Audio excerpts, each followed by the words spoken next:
Social media has become both a difficult and uplifting place for many in light of the killing of George Floyd. So tonight, we're taking a look at how some in the community may be impacted by social media during this time. 23 ABC's Tori Cooper spoke to a local psychologist about how social media during this time could take a toll on someone's mental health and how community members are feeling about the current social climate. Tori?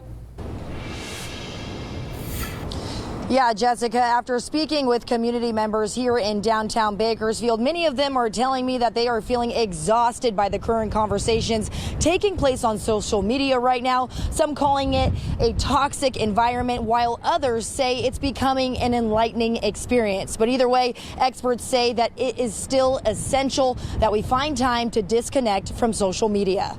For many people, social media has been a strenuous place to navigate lately. More chaotic for me than it was before that. I don't know if there necessarily has been something like this before, because there was Rodney King in the 90s, but Instagram didn't exist. 17-year-old Bakersfield resident Riley Parkinson says the controversy on social media surrounding the killing of George Floyd has consumed her social media feeds for the last few weeks nonstop. Since police brutality is the main topic in question, it's a lot of the stuff that you're seeing also is pretty graphic, violent. Parkinson says that these violent images are constant and going viral on her Instagram, Facebook, and Twitter feeds. But she says she feels that the Black Lives Matter movement is now becoming more of a hot topic used for daily entertainment rather than a movement for change. It's entertainment at the end of the day. For a lot of people, it's entertainment.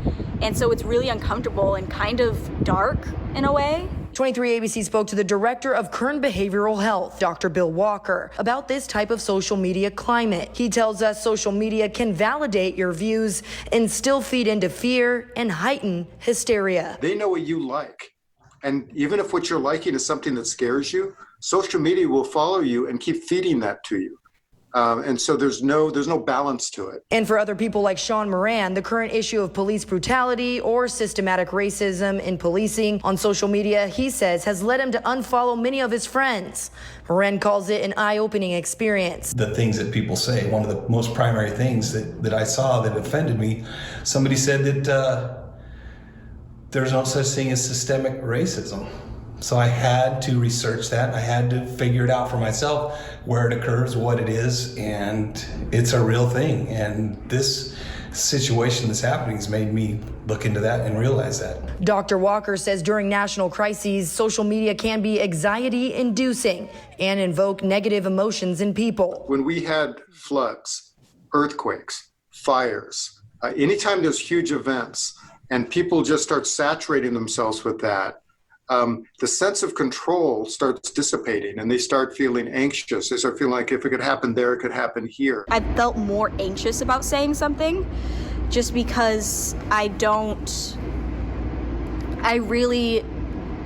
still feel the guilt of being ingenuous, and I almost have to remind myself oh, I'm the one who should be talking about this. What does cause me to feel a little guilt from time to time is when some white person says something and it's inflammatory, but I kind of agree with it. There has been some things that I kind of agree with it, so then I feel bad if I should or shouldn't agree with that or not. Dr. Walker claiming the emotionally charged media can also be cognitively addictive. But if you're going through ups and downs, then it's bringing you up and then you're dropping. And so that's a sign that I'm kind of getting addicted to this. I don't mean like that physically addicted, but I'm getting emotionally addicted to this. He says social media is best in small doses and unplugging is essential. Again, I use the candy analysis. It's like a piece of candy or dessert is great, but if it's what you start eating all the time, you both crave it and it makes you sick.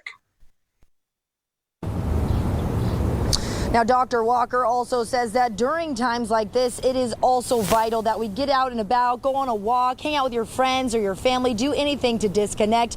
But if this situation does become too overwhelming for you, you can always contact Kern Behavioral Health Help Hotline, and you can find that information right there on our website, turnto23.com. But for now, we'll leave it there in downtown Bakersfield. I'm Tori Cooper for 23 ABC News, connecting you.